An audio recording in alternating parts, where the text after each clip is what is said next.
Déjà, je voudrais dire merci à son Excellence, M. Paul Biya, président de la République du Cameroun, qui a autorisé que nous déposions notre candidature pour être président de la FERA. Je voudrais également dire merci au Premier ministre et chef du gouvernement, M.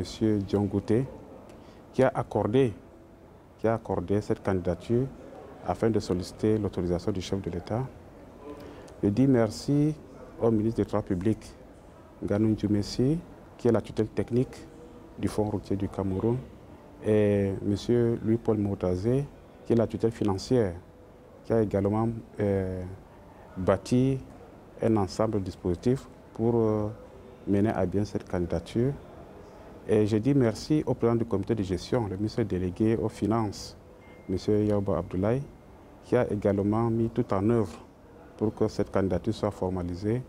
Et également merci au secrétaire d'État, M. Armand Diodom, qui a conduit la délégation du Cameroun pour que cette candidature soit matérialisée en termes mozambicains. Donc voilà, en ce qui concerne la partie camerounaise. Déjà aujourd'hui président de la FERA, je dis merci à son Excellence M.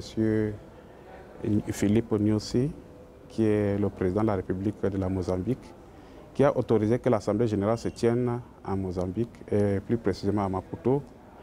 Également, merci à son gouvernement, qui a été représenté pour la circonstance par M. Carlos Mesquida, qui est le ministre des Travaux publics, de l'équipement et des ressources en eau, qui a tout fait pour mettre en place ces équipes qui ont permis la bonne organisation de cette Assemblée générale. Merci également à notre collègue, le professeur Makwakwa, qui était un peu le maître d'œuvre de cette activité de cette Assemblée générale, qui a véritablement mis les petits plats dans les grands pour que l'Assemblée générale, qui est la 20e, soit un succès total. Merci également à mon prédécesseur, le monsieur Ali Ipingue, qui est le directeur général du Fonds routier de la Namibie, par ailleurs ancien président de la FERA, qui a beaucoup œuvré pour que la FERA atteigne ce niveau de développement. Et je dis également merci à nos collègues de l'Afrique centrale, dont les directeurs généraux de l'Afrique centrale, qui ont porté cette candidature du Cameroun également, comme la candidature de l'Afrique centrale, et qui a permis donc d'adhérer, qui a permis à ce que les autres collègues de l'Afrique, Afrique de l'Ouest, Afrique australe, Afrique de l'Est, puissent donc voter à l'unanimité la candidature, notre candidature.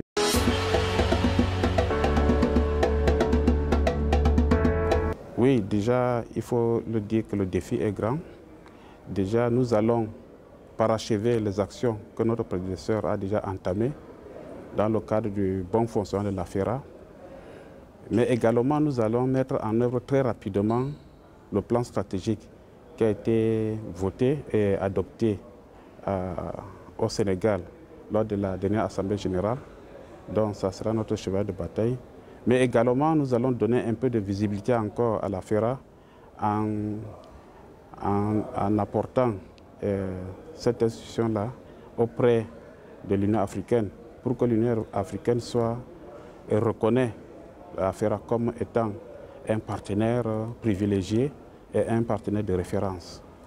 Et par ailleurs, nous allons également travailler pour la pérennisation des fonds routiers en Afrique, parce que nous avons noté pendant notre passage dans cette institution qu'il y a encore un peu de fébrilité dans le fonctionnement de certains fonds routiers.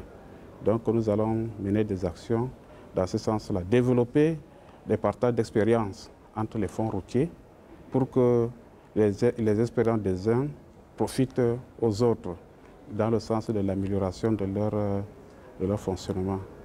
Et également, nous allons renforcer les capacités des acteurs qui sont chargés d'animer ces fonds routiers pour que nous tous nous soyons presque au même niveau de fonctionnement.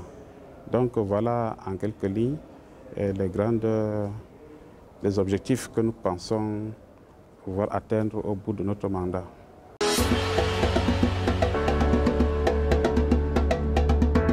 Oui, effectivement, comme je l'ai dit hier, que les directeurs généraux du fonds routier, eux tous, puissent œuvrer ensemble, pas de manière individuelle, pour que nous partagions nos objectifs de l'entretien routier. Parce que si chaque acteur ne se met pas pour permettre le bon fonctionnement et le bon financement de l'entretien routier, nos réseaux routiers auront des difficultés et par conséquent, ce sont les populations africaines qui n'auront pas de bonnes routes, n'auront pas accès facile aux structures socio-économiques qui permettent l'amélioration du bien-être des uns et des autres.